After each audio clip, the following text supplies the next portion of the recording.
សួស្តីបងប្អូននេះឡាន Highlander ចំពោះឡាន Highlander ឡានដែលគាត់មានបញ្ហាវាច្រាវទឹកចូលធុងសកួរវិញហ្នឹងយើងបានមើលកម្របធុងទឹកយើងបានមើលឆែកមើលធុងទឹក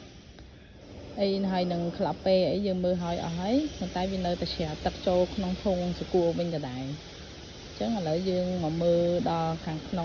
ងអីទៀតណាចំពោះឡាន Highlander បងប្អូនដែលមានបញ្ហាច្រាវទឹកចូលធុងសកួរវិញហ្នឹងអាចមកក្រាស់យើងខ្ញុំបានយើងជួយដោះស្រាយឲ្យបងប្អូនបានចា៎ឡាន Highlander យើងយកមកដូរប្រេងសិនដោយសារឡានរបស់គាត់ម៉ាស៊ីនរៀងយូរដែរហើយអញ្ចឹងយើងដូរ10ខ្សែគាត់យើងដូរ10ខ្សែគាត់ហើយយើងប្រើប្រេងសិន Toyota Zin របស់ក្រុមហ៊ុនតែម្ដងនេះចា៎ហើយនឹងមួយទៀតគឺគាត់ដូរប្រេងប្រអប់លេខរបស់ SOI ប្រទេសកូរ៉េគុណភាពល្អហើយតម្លៃសមរម្យនេះ ATS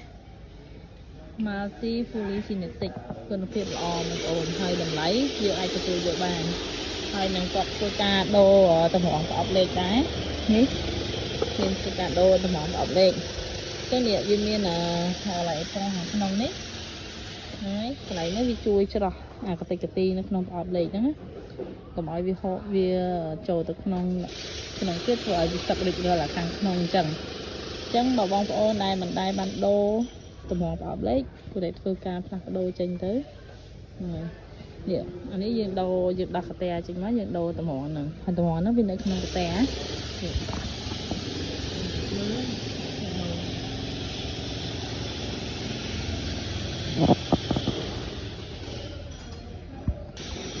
ហើយដោយសារតែថ្ងៃហ្នឹងឆ្អៀតអញ្ចឹងឡាន Highlander ហ្នឹងយើងអត់បានយកឡើងកង់ទេអញ្ចឹងយើងដោះខាងក្រោមហ្នឹងវាពិបាកថតឲ្យបងប្អូនមើលបន្តិចហើយនឹងមានឡាន330នេះគឺយើងដឹកមកពីស្រែអំបិលថ្ងៃចូលឆ្នាំហើយដឹកមកពីស្រែអំបិលទាំងកដាលទ្វារហ្មងនិយាយទៅម៉ោង1យប់គឺឡានរបស់គាត់បែកប៉ុងនេះបែកប៉ុងខាងមុខណាចាអញ្ចឹងក្នុងការបែកប៉ុងហ្នឹងដើម្បីដោះដូរប៉ុងហ្នឹងបានគឺយើងត្រូវការតម្លាក់ម៉ាស៊ីនយើងតម្លាក់ម៉ាស៊ីនមកបានបែកប៉ុងហ្នឹងហើយបានយើងដូរប៉ុងហ្នឹងបានចាហើយឡានគ្រូខាងមុខនោះគឺយើងធ្វើការកលបូមកលដេរ៉ាកលបូមកលដេរ៉ាមួយឈុតចាហើយនេះគឺដេរ៉ាដែលយើងយកមកកលនេះគឺយើងដោះហើយយើងដាក់ចូលនៅកន្លែងបូមណាហ្នឹងហើយយើងដាក់នេះគឺយកមកដាក់ចូលទៅកន្លែងហ្នឹងមកហើយយើងដូរប្រឡងឲ្យរៀងតែវែង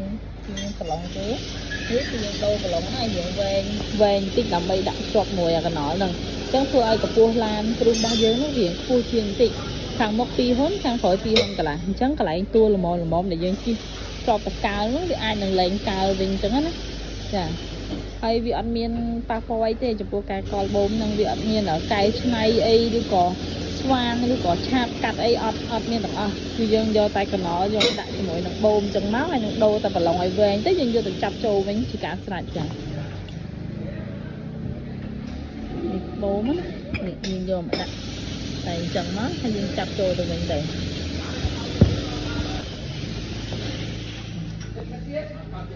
ហ្នឹងហើយថ្ងៃចូលឆ្នាំបន្ទាប់ថ្ងៃចូលឆ្នាំវិញគឺថាណែនហ្មងបងប្អូនណែន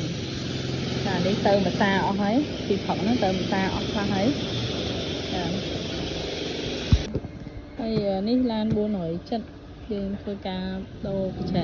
ឆែងញ៉ាំលៀងអត់ដូរលៀងច្រែងក្រោយលៀងច្រែងសិនចាក់ក្រោយឡាន470វាអត់តិចលៀងក្រោយដូរមុខលៀងខាងក្រោយប៉ុន្តែដូរកញ្ឆែងខាងមុខ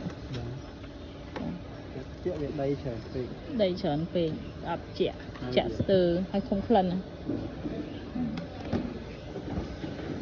ថ្ងៃនេះណែនហ្មងចាយើងដូរខាងមុខមួយហើយចាខាង470